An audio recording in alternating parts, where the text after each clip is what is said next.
Hello and good evening, everyone. Today we'll be talking on interpretation of lab results.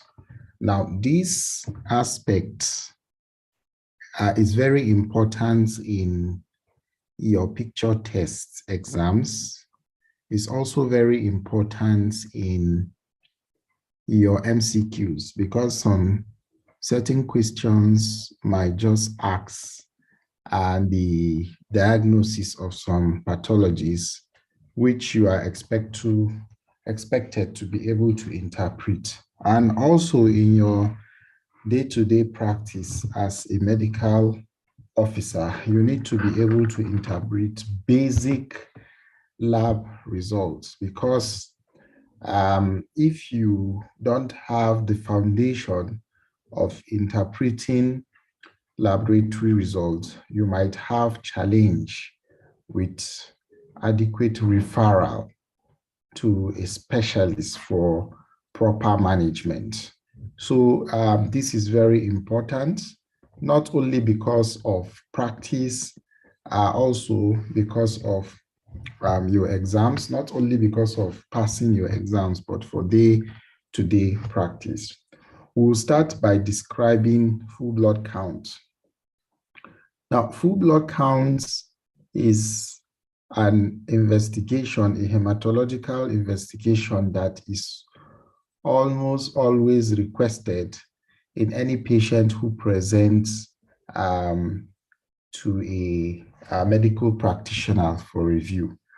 So it's, as the name implies, full blood count or a complete blood count pay particular emphasis mainly on the red blood cells, white blood cells, as well as the platelets. Even though there are some other parameters you also note in the full blood count, but most importantly, it pays emphasis on these blood types. Now, let's look at the red blood cell component. Now, the full blood count will show you the hemoglobin concentration, which in males is about 13 to 18 grams per DL, and in females is 12 to 16 grams per DL. Now, that is hemoglobin concentration. Then packed cell volume or hematocrit, this is in percentage. The hematocrit concentration is different from the packed cell volume, and you need to know the relationship between the two and what is the significance.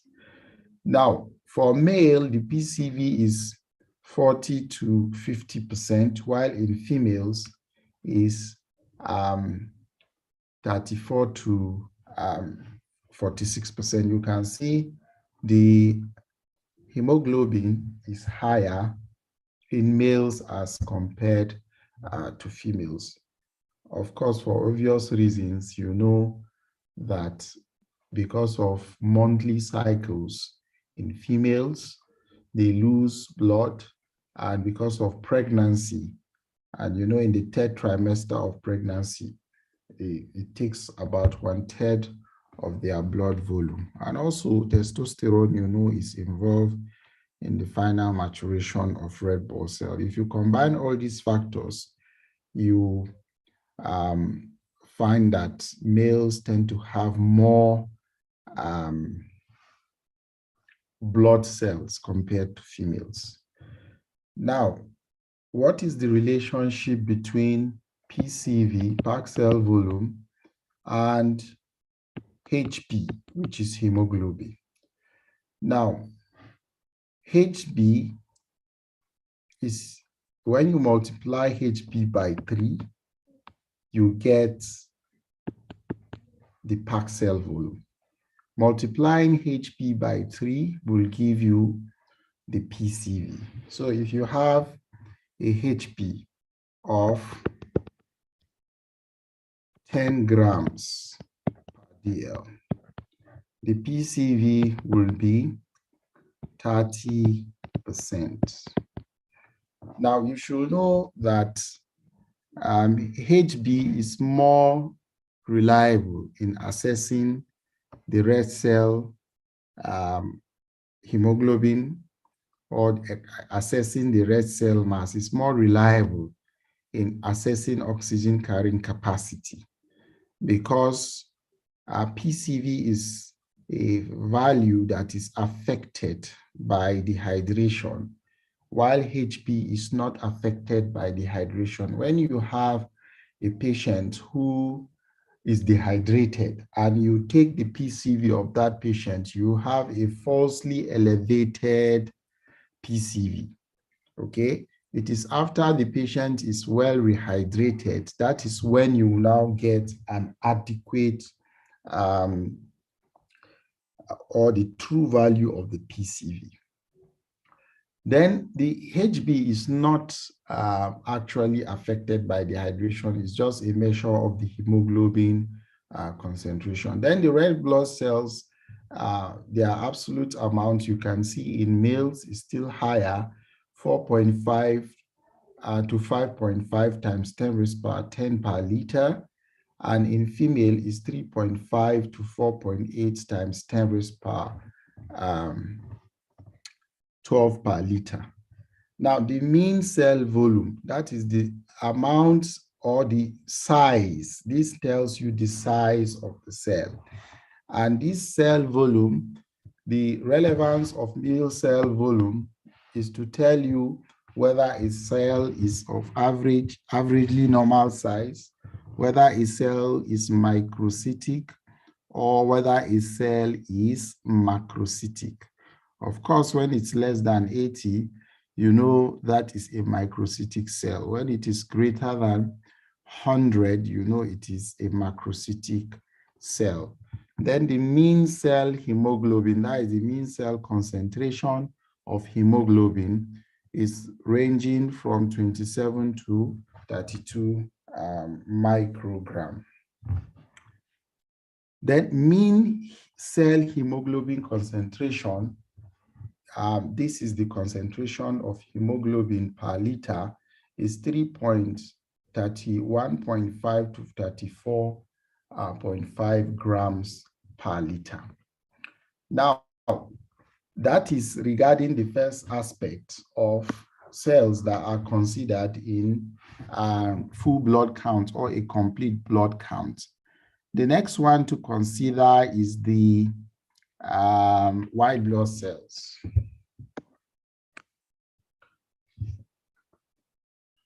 The white blood cells measures 4 to 11 times 10 raised power 9 per liter. Even though this value ranges from place to place, and in Africans, you can get a lower value up to 2.5 in some areas, which might be considered normal because of malnutrition.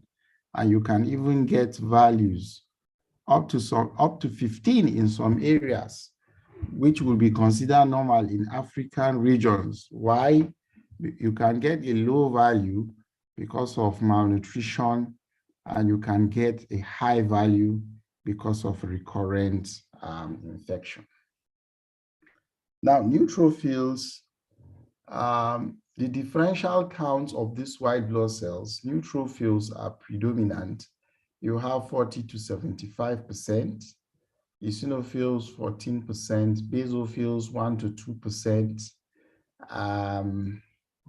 monocytes 2 to 10%, lymphocytes 20 to 45%. Now, segmented neutrophils are, you can get an amount that range from 54 to 46 to 54%. Then you have band form that ranges from 0 up to 5%. Then the platelet count is 150 to 400,000 per liter.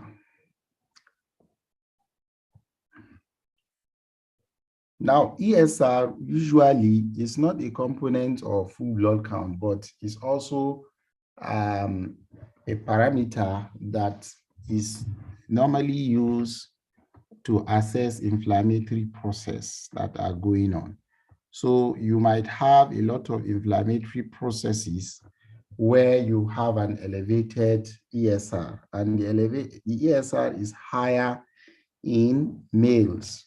In females, sorry, you have 0 to 15 millimeters per hour, the erythrocyte sedimentation rate, and in females is 0 to 20 millimeters per hour. These are values showing amount of folic acid, vitamin B, and iron in the blood. So in summary, the full blood count will give you a picture of the red blood cells, white blood cells, as well as the platelets, okay? So these are the most important parameters that are usually reviewed in the full blood count. Now, full blood count sometimes is not done alone. You do blood film, which will give you the picture of the cells, their characteristics, the characteristics of these cells, how they appear. It gives you the morphology so that you can make a diagnosis, okay? Now, let's look at some specific features you may find in a blood film.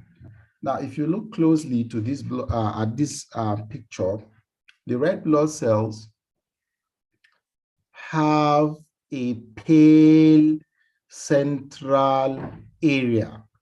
This central area is paler than usual, okay? Of course, we know red blood cell is a disc shape, okay?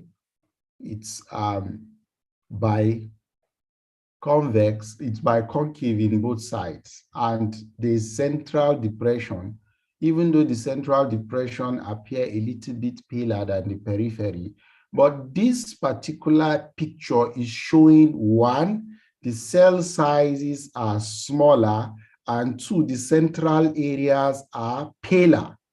So this shows a picture of microcytic hypochromic anemia, okay? Once the red blood cells is paler, it is not having enough hemoglobin concentration. So that is anemia. So you see it paler than usual. Now, the size of this cell is now smaller. So this will be described as microcytic hypochromic anemia, okay? And there are some other features you may see in microcytic hypochromic anemia, like target cells, okay? Pencil cells, teardrop, you can see this teardrop, a cell like a pencil, okay? Poikilocytes, anisocytosis, you see cells with different sizes, okay? You see larger sizes and smaller sizes. Now, diagnosis of microcytic hypochromic anemia is iron deficiency anemia.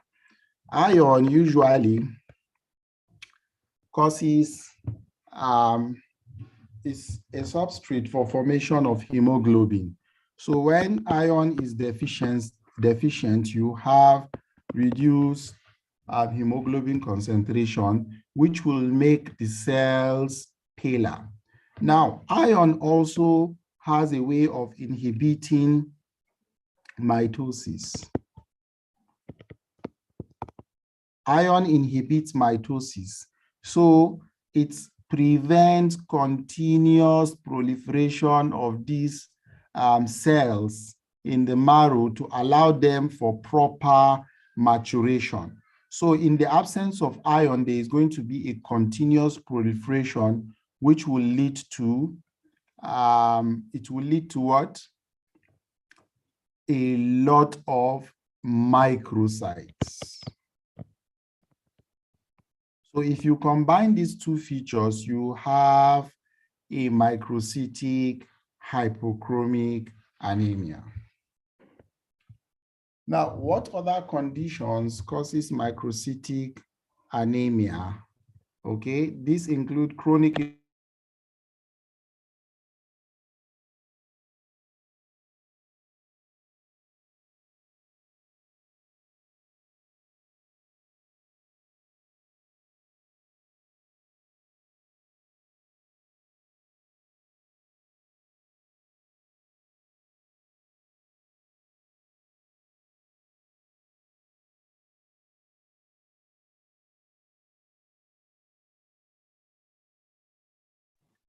other conditions that cause microcytic anemia include chronic inflammation, thalassemia, lead poisoning, sideroblastic anemia. So this is very important. You have a differential diagnosis of causes of microcytic anemia. Now, if you take a blood picture and you found microcytic hypochromic anemia, how do you differentiate them from iron deficiency anemia? How will you know that, okay, this microcytosis results from iron deficiency or other causes? The differentiating features will include serum iron, total iron binding capacity, and bone marrow iron is used to differentiate iron deficiency anemia from other causes of microcytic hypochromic anemia. Now, what will be the feature? Serum iron in iron deficiency anemia, serum iron is reduced, total iron binding capacity is increased, bone marrow iron is reduced. So you have reduced serum iron, increased total iron binding capacity, and reduced bone marrow iron. Okay? So once you see all these features, you know that this deficiency results from iron deficiency anemia. Now, the next set of anemias you see on a blood film is macrocytic anemia. If you remember, we talked about the normal sizes of these cells. Once to define if either a cell is macrocyte or a cell is microcyte. When it's bigger than 100 femtoliters, you know that is a macrocyte, okay? Now, in macrocytic anemia, you have macroovalocytes, anisocytosis, poikilocytosis, Howell-Joel bodies, Cabot rings. Now, you have cells of different sizes, okay? You have different sizes, cells of different sizes. You see some cells, bigger sizes, but predominantly you have cells that are of more than 100 femtoliters. Now in macrocytes, now what is important in your picture test is identifying a megaloblastic anemia. Once you see anemia, you see, how do you know there's anemia here? There is a pale central area of these red blood cells, and the size are bigger than normal. However, you will now see a hyper-segmented neutrophil. You see a neutrophil with an immatured nucleus, which is hyper-segmented. So that is characteristic of megaloblastic anemia. Now, you should know other causes of macrocytic anemias, and the type are classified as either a megaloblastic anemia or a non-megaloblastic anemia. Of course, you know, folic acid deficiency, vitamin B deficiency, B12 deficiency, pernicious anemia, all these are causes. So you should get in your jotter, you should classify them. Causes of macrocytosis, megaloblastic, causes of megaloblastic macrocytosis, and non-megaloblastic anemia. You should get like 10 of each. Now, what are the features on this cell, on this picture? Now, you see in your exams, it's not made so difficult. They will always put a clue, okay? The clue comes from two things you should pay attention to. One of the clue is on the case scenario. Then the other clue is on the picture itself. Okay, now if you look at this picture, there's anemia, of course. You can see red blood cells with central pale area. Then if you now look at the cells, you see some cells that look like sickle.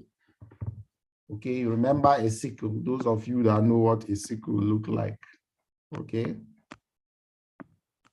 Now you see some cells that look sickle. Those are the catch. Now, sometimes you may get a clue from the question itself, the clinical scenario that is given. Now, the most important thing is for you to be able to answer the question that will follow that clinical scenario. Okay. Of course, this anemia is a sickle cell anemia. And of course, questions that may come regarding this type of picture have to do with the diagnosis, types of crisis, okay, complications of sickle cell anemia, and several other issues, even social issues that have to do with counseling, okay, that has to do with addiction of drugs. So all around sickle cell, it will just be a picture that will guide you. Now, this picture shows features of Raylox formation. You can see the red blood cells are clumping together, forming Raylox. Okay. Now, commonly, when you see red blood cells clumping together, forming Raylox, okay, one important differential diagnosis is multiple myeloma. It's a condition that commonly gives Raylox formation of red blood cells, even though you can see Raylox formation commonly in other malignancies. In malignant condition,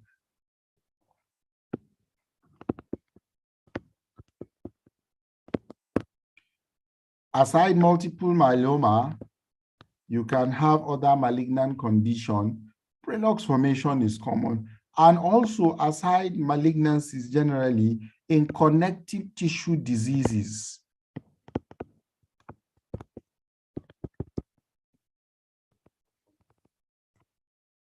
Connective tissue diseases, you can see blood picture showing Raylox formation, but most importantly, don't forget multiple myeloma. Now, if you look at this picture, you will see an immature white blood cell, okay? This immature white blood cell is a progenitor cell that has not differentiated into a particular lining. This cell is called a blast cell. They are precursor cells, okay? They flood the blood film. You see them so numerous, okay? They are immature cells, okay? And when you see them so numerous like this, and they don't prefer any function of immunity to this organism or fight infection. Rather, they suppress individuals' immunity. When you see a picture with numerous blast cells, it's a picture that is signifying leukemias, acute leukemias.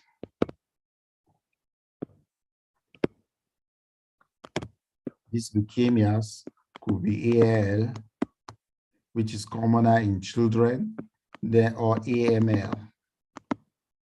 Now, whether ALL, acute lymphocytic leukemia, it's taking the lymphoid lining. This blast cell will take the lymphocytic lineage, giving acute lymphocytic leukemia, or they will take the myelocytic lineage, okay, giving acute myelocytic leukemia, where the myelocytic lineage include the neutrophils, macrophages, monocytes, basophils, eosinophils, while the lymphocytic lineage are the lymphocyte lineage.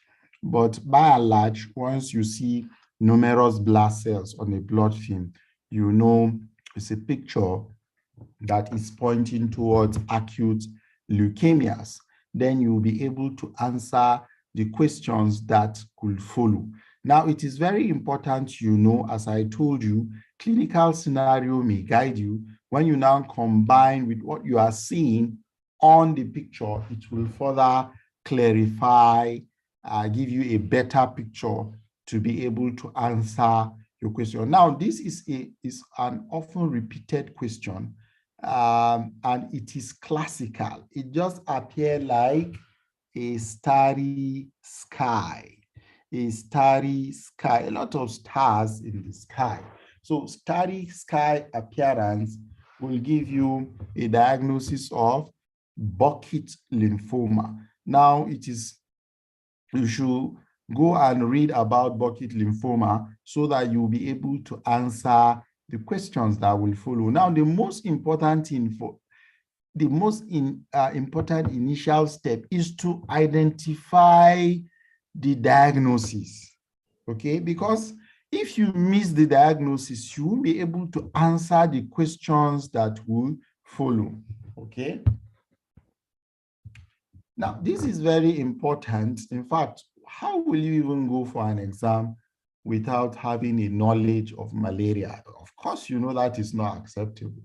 You can't go to an MDCN exam or any exam in the tropics generally without having knowledge on malaria. So this picture is just depicting the life cycle of malaria, and I believe all of you are conversant with the life cycle of malaria. And you know, the life cycle of malaria takes place in two phases, in the mosquito and in the human.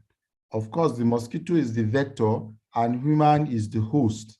When the mosquito sucks blood from an individual, that process of sucking, it transmits the parasites into the individual, okay?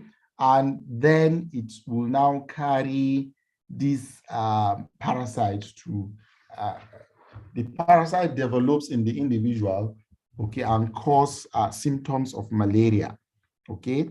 Of course, if you look at this image, even though it's not a well-elaborate life cycle, but the mosquito here sucks blood. The saliva of this mosquito has anticoagulants, okay? The saliva of mosquito has chemical substances that are anticoagulant that will prevent clotting of the blood when it sucks. So now as the mosquito sucks blood, let's say this is one, it sucks blood here, it transmits sporozoites. These are asexual forms of the parasites. They are transmitted into the host, okay? Sporozoids injected with mosquito bites. Now, this sporozoid, their first target is to what? Infect the liver of the individual. Okay, as they swim in the bloodstreams, the sporozoids, their first target is to infect the liver. Okay, and in the liver, they mature into what is called schizone. Okay, they mature into what is called schizones. Okay, these schizones are phase of this parasite that grow into multiple multinucleated parasites in the liver cells, and they rupture to release merozoites now from the liver. They release merozoites from the liver. Okay, now you see, as they enter, they attack the liver. Now they form a schizogonic phase in the liver, okay, that multiply from so many multinucleated parasites, which ruptures and gain access into the bloodstream. Okay, so you have several merozoites now in the bloodstream. Now, this merozoite, what is their target? One is to invade the red blood cell. Now, there's something you need to know about the liver phase and a species of mosquito that is called Plasmodium vivax and Plasmodium ovale. Those parasites, those particular species, the liver's phase, they can remain dormant. They are called hypnozoids. They can remain dormant in the liver for several months or years. And these will make it very difficult to treat and cause a lot of recurrence. So you have a dormant phase in ovale and vivax, okay, in the liver stage. It's not common in the falciparum, okay? Yes. Now, let's proceed. That is just by the way. You should know that in these merozoids invade red blood cells. Okay, they invade a lot of red blood cells and multiply into several other parasites. They destroy the red blood cells and release several of the parasites into the blood. Okay, the merozoids invade the red blood cells, multiply into several other parasites. As they rupture and release a lot of parasites from the red blood cells, the patient develops symptoms. Okay, they develop all those symptoms of malaria: fever, body weakness, chills and rigors, and all that. And this is one of the stages where your anti-malarial drug targets in the erythrocytic phase of that infestation. Now you need to know these merozoids you can see them in the red blood cell as immature ring form that are called trophozoites. Okay, it's a stage in the red blood cell. You see a ring form. Okay, when you take a blood film, it's an immature trophozoite, and you can also have a matured trophozoite. All this in the erythrocytic phase. Now, these merozoites can also differentiate into gametes. Of course, you have the male and the female gametes. Okay, you can see they have differentiated into gametes. Now you see these are all asexual forms. the asexual stage of the malaria life cycle. You see, another mosquito is here to suck. It sucks and pick up the gametes, both male and female gametes, and in the gut, they undergo sexual reproduction to form the oocyte. Okay, when you know when the two gametes meet, they form zygote, and this zygote develop into oocytes in the gut wall of the mosquito. Okay, and of course, these oocytes now germinate to form the sporozoites, which migrate from the intestine of the mosquito to the salivary gland, to the saliva of this mosquito. And of course, this takes like about 10 days to a week, 2 weeks. Then it migrates to the saliva of these mosquito. As they suck blood again, they inject the sporozoites into the bloodstream, and that cycle continues like that. Now you can see these schizones, okay? They are multinucleated and contain many daughter merozoites, okay? So if you see this, you know the diagnosis is the schizone stage of malaria parasites. When this ruptures, they release merozoites into the bloodstream, and the merozoites now attack the red blood cells and divide repeatedly to destroy the red blood cells. And some differentiate into the gamete, the male and female gamete. Now, if you look at this image, you see a ring. Of course, you see malaria infesting red blood cells, okay? But you can see they are in a what? Ring form. You can see they are all ring stage of malaria parasite. And you know this ring stage is called the trophozoite stage of the infection. Now, these are gametes, okay? These are gametes that only fuse inside the gut of the mosquito. But in the humans, you have females and male gametes. Now, how do you make diagnosis? Is from a peripheral blood film. That is the gold standard for the diagnosis of malaria, even though they are rapid tests, okay?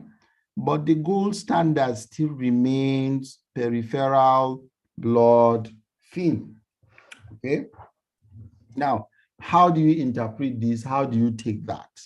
Now, the James's tint smear of peripheral blood, you take two forms of samples, both the thick and the thin smear.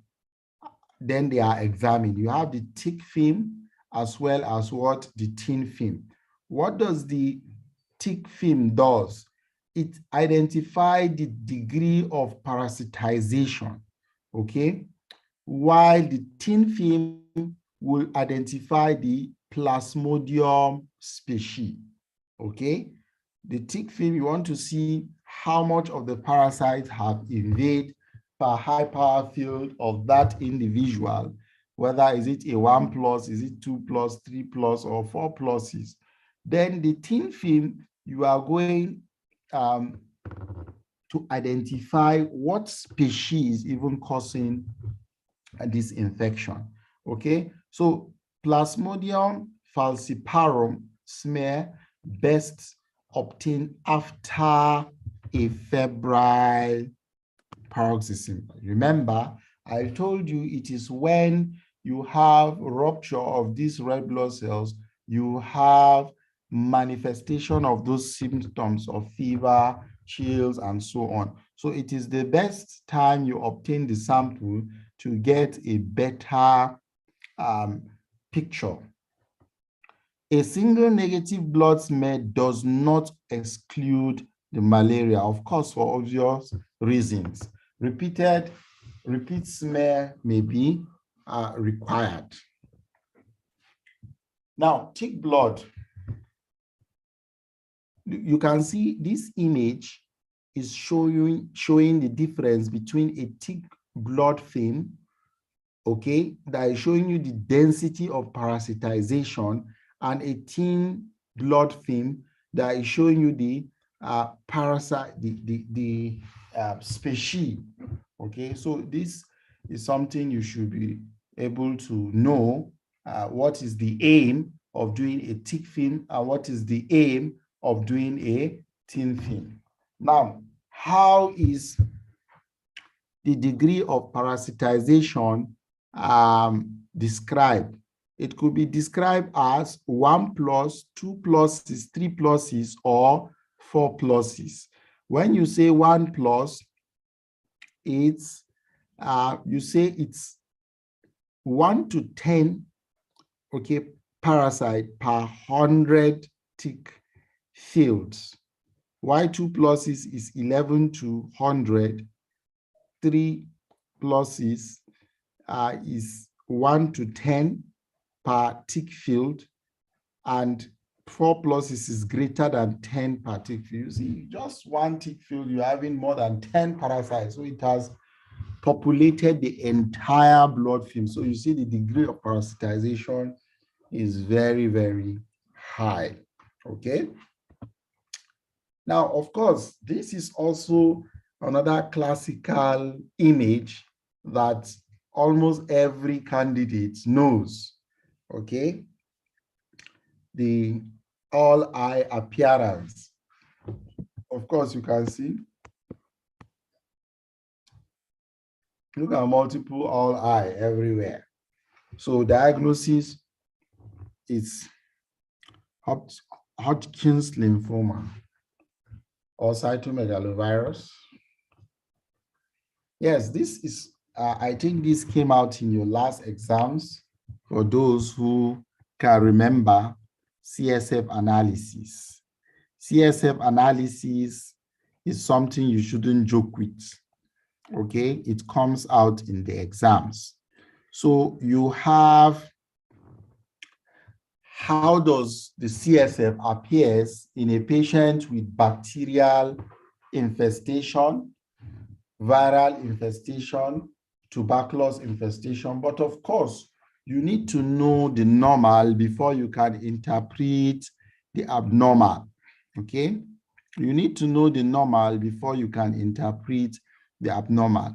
A normal CSF is clear, and the protein content is 15 to 45 milligrams per DL. The glucose content is 50 to 80 milligrams per DL, and the white blood cell count is less than 1,000 cells per ml of CSF. Now, when there is bacterial meningitis, the CSF will be turbid or cloudy. And the protein is going to increase. Of course, the bacteria and their products will cause increased protein. And the glucose will reduce because these bacteria are consuming the glucose content. And you will have increased neutrophils because of infiltration of the sites to fight bacteria. And of course, it is these white blood cells that get to the sites that are destroyed that cause pus cells that will give a turbid or cloudy CSF. Viral, because it's not a bacterial infection, you see it's clear.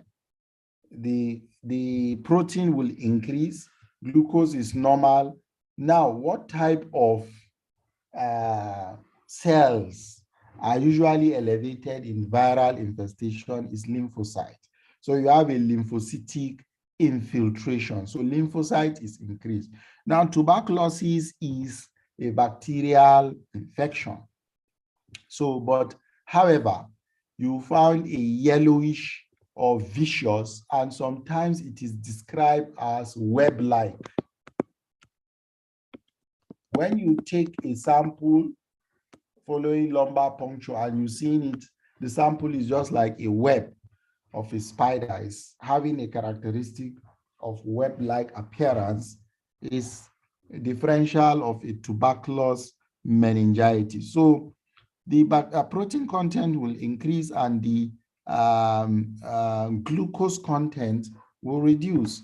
There's also increased lymphocytic infiltration. Now, liver function test. Liver function test is an important investigation that assay both bilirubin,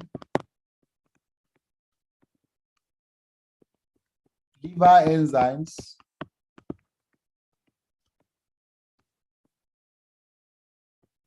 proteins. Okay. Now, in the bilirubin, you know, there are two types of bilirubin: conjugated bilirubin and unconjugated bilirubin. What is the difference?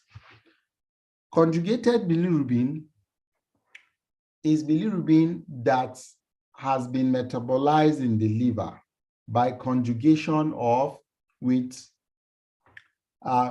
glucuronic acid catalyzed by uridyl diphosphate glucuronyl transferase. This makes it a soluble bilirubin.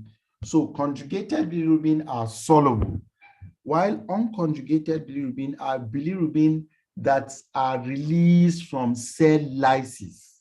They are unconjugated, they are not soluble, they are in the blood, they have not been transported to the liver by albumin. So they have not conjugate with glucuronic acid. So they are insoluble.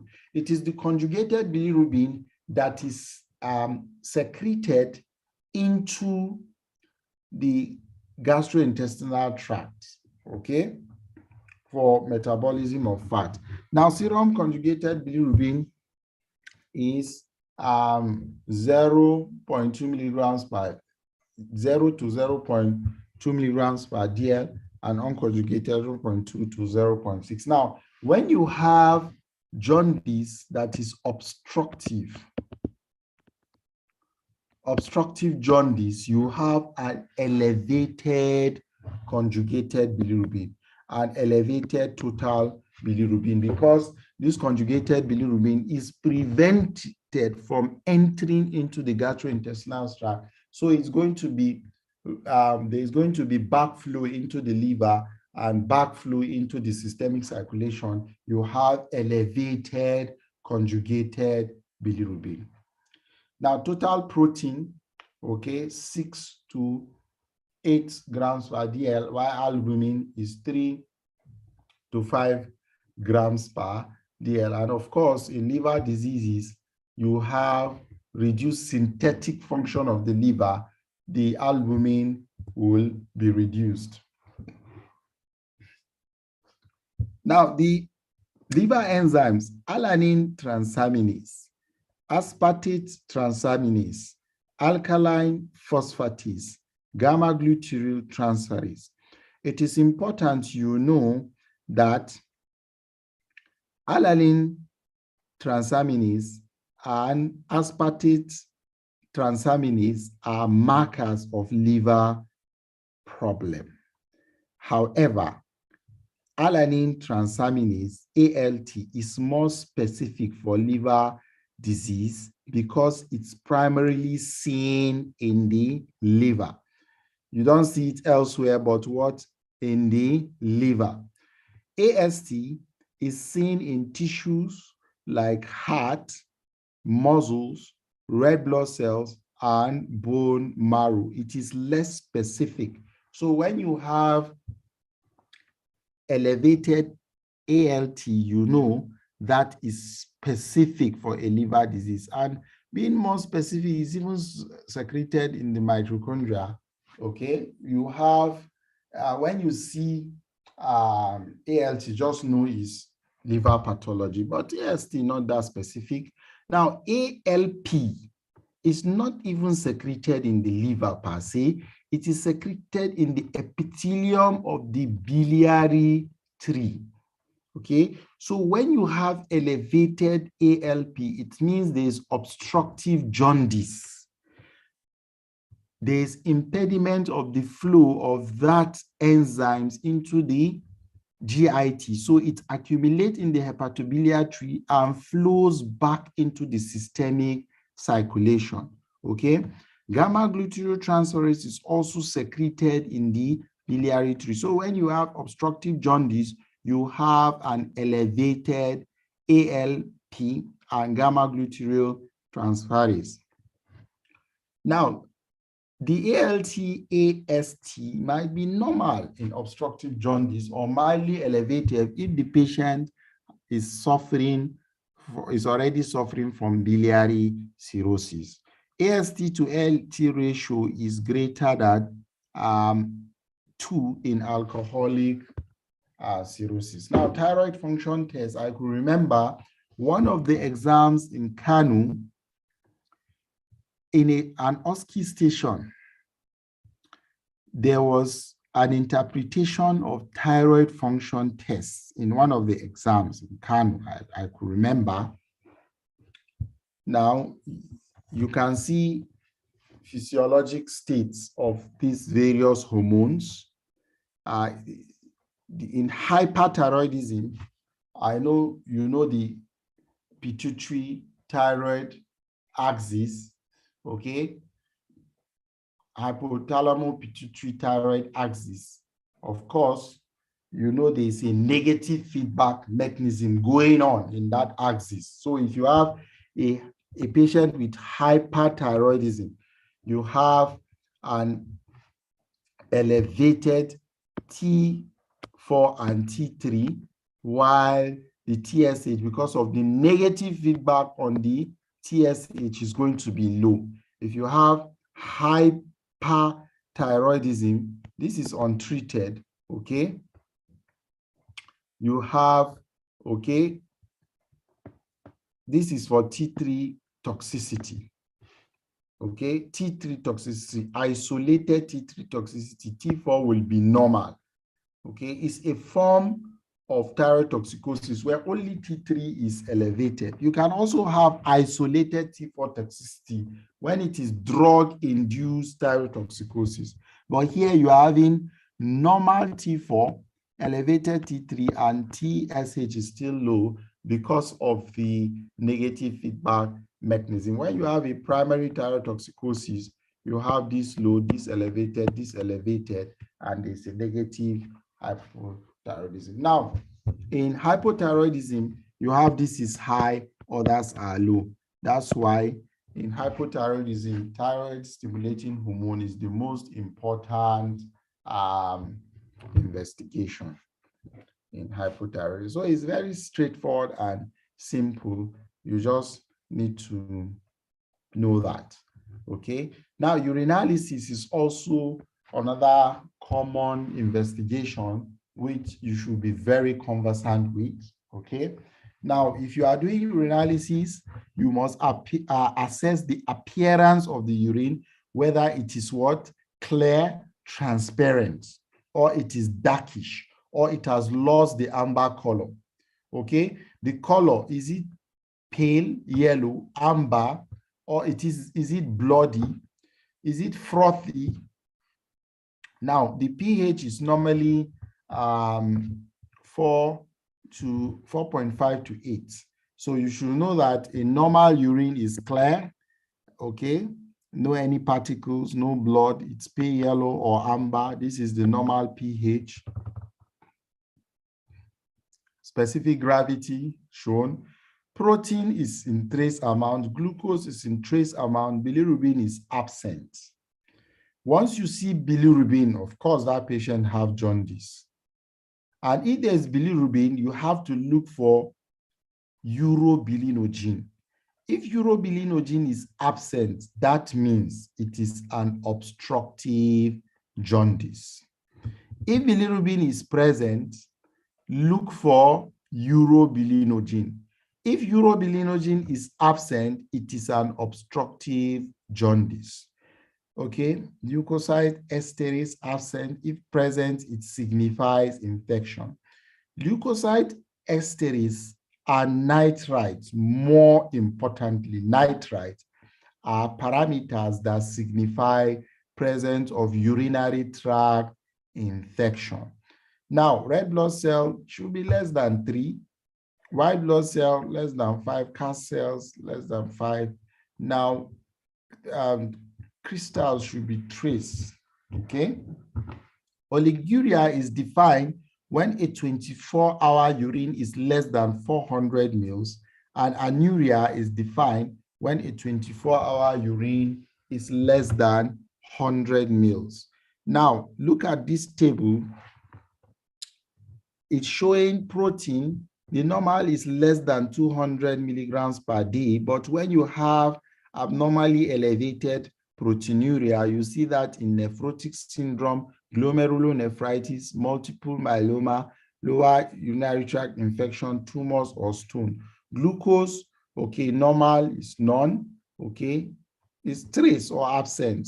We have glucosuria, uncontrolled diabetes, gestational DM, Fanconi syndrome, ketones, normal, and so on and so forth, okay?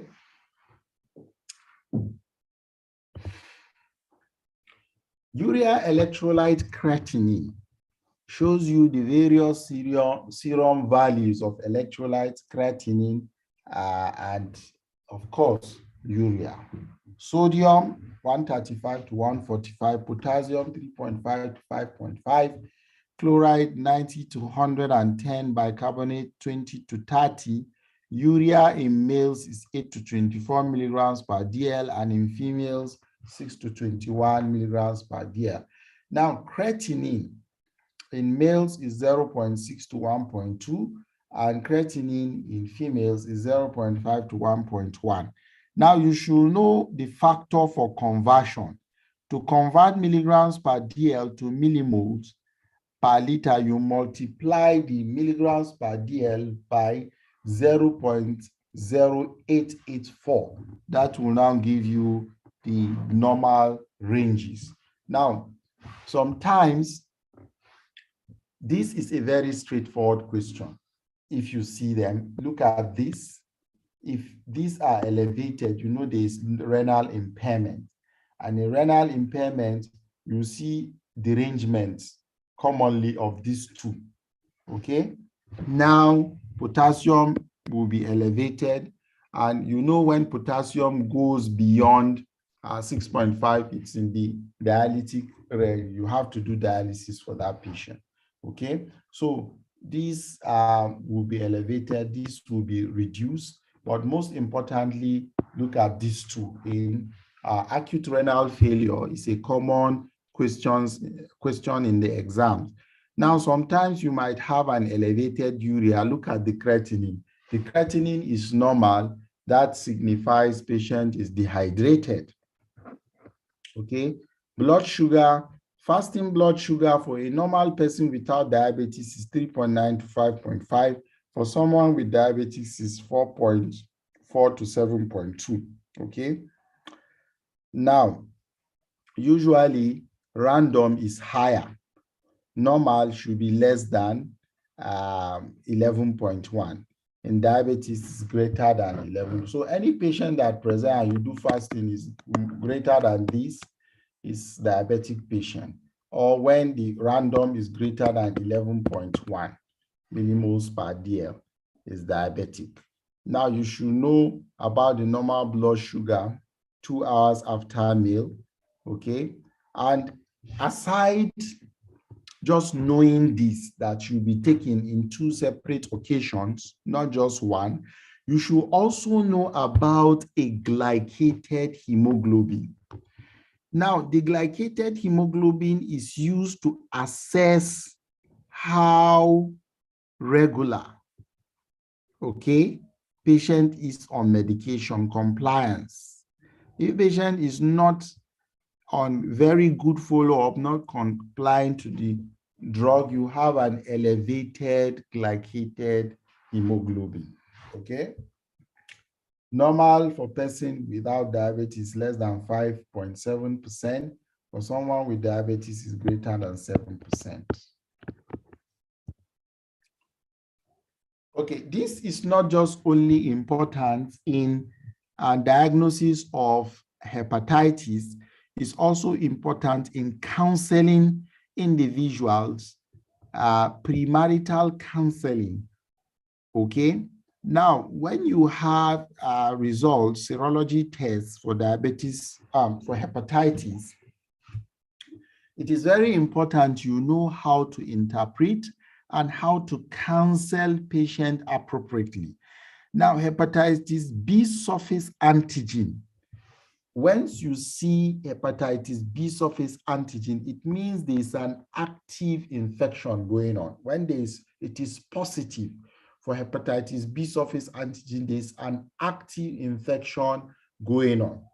When you see the E antigen, an envelope antigen is actively replicating, that patient is highly infectious and it can be transmitted via sexual contact.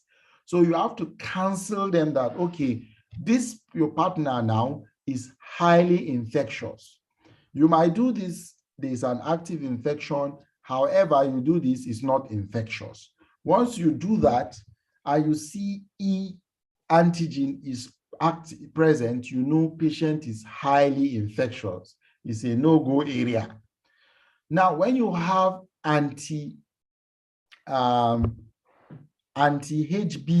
core immunoglobulin, this one are antibodies now. When you see anti, they are antibodies.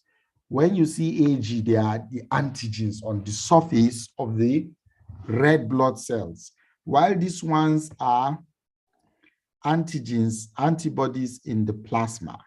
Now, the anti-HBC immunoglobulin, IgM, signifies that this is an acute infection when IgM is present in the plasma. But when you see IgG, it's something that has been there for some time. So, but when you see anti-HBE, this antibody now, against what is causing active infection, there's what? Absence of viral replication, because you have an antibody against an active replication. Once you see antibody against the surface antigen, patient has been immunized, either by acquiring natural immunity or vaccination. So this is how to interpret hepatitis. Active infection, hepatitis B surface antigen. When you see HBE antigen, this what patient is infectious. Once you see IgM, it's an acute infection. Once you see IgG, this patient has this disease for a very long time. It has been there. Okay, once you see antibody against HBE, it is not infectious. It is not, there's no active replication. Once you see antibody against the surface antigen, patient has been immunized. Now, these are some various scenarios or example for you to further understand. Now, you have a scenario 1 where you have hepatitis B surface antigen, okay? You have E antigen, okay? So it means this patient has an infection, okay? He has active replicating infectious state. He now developed HBC IgM. It indicates that it's something recent. So you see, it's a highly replicating infectious hepatitis B virus patient. It's a no-go area. Now, look at the second scenario. The surface antigen is negative, okay? The core antigen, the core antibody is positive for IgG, okay? Now, he has antibody against the surface antigen. So what it means, it's immune due to natural infection or past infection. Okay, why do we say natural infection or past infection? Because you see, he has the infection before, he developed immunity, and this is a long-standing problem. Okay, so that is how to interpret. If you look at this HBs negative, and they have IgG is negative, okay, then HBs antibody is positive. It means it's through vaccination. No previous exposure, no antibody, but you have, it's not a chronic thing, but you just have antibodies. It's through vaccination, okay? Look at all this is negative. They have never come in contact with the virus before, either by vaccination or previous infection. Okay, seminal analysis. The volume is 1.5 to 5 mils. Count is more than 15 million. Motility should be more than 40%. Viability of the sperm life should be more than 58%. Morphology should be 4%. pH greater than or equal to 7.2. Leukocyte should be less than 10 per high power field or less than 1 million per mil. Now, these are various terminology in describing abnormalities related to sperm counts. Hypospermia is decreased volume of sperm. Oligospermia, decreased sperm count. Azoospermia, no spermatozoa in semen. Okay, teratospermia, abnormal morphology, and so on and so forth. I'll share the slide after the lecture so that you can go through. Now, prostate-specific antigen, normal is 0 to 4 nanogram per mil, okay? However, this range, if it's greater than 4 nanogram per mil, you'll be suspecting prostate cancer. So you have to do prostate biopsy. However, there are some age-specific PSA. You can see for several ages, you have the expected value. So you can also correlate these with age. But however, generally, if it is more than 4, you do a prostate biopsy. Now, these are just pictures that are showing various classical features of some ECG finding. Atrial fibrillation, what are the findings you expect, and what is the most classical one? Fibrillatory waves. Okay, so these, I'll send it to you. You go through them. The atrial flutter, you can see the sawtooth pattern. It looks like a sawtooth. Ventricular tachycardia. Okay, you see the various features. Okay, then you have ventricular fibrillation, the rate, irregular readings, and you have bradycardia. In bradycardia, you can see the spacing is so wide and the rate is less than 50 beats per minute. And tachycardia, the spaces are shorter and this is more than. So I think we are going to stop here. I'm going to send you the slide, and it is expected that you will go and study them. So tomorrow, we are not going to have any NCQ in the morning, okay? So you just use the time, especially those that are in the mainstream class, to study for their mock, which will be in ONG by tomorrow. I saw Dr. Ben has passed the information on the slides. So tomorrow we will take a rest from our morning MCQ, and also I won't have a lecture in the night. Okay, so thank you very much, everyone. Have a restful weekend, even though we've taken half of it. Thank you all. The slides will be shared so that you can use them for group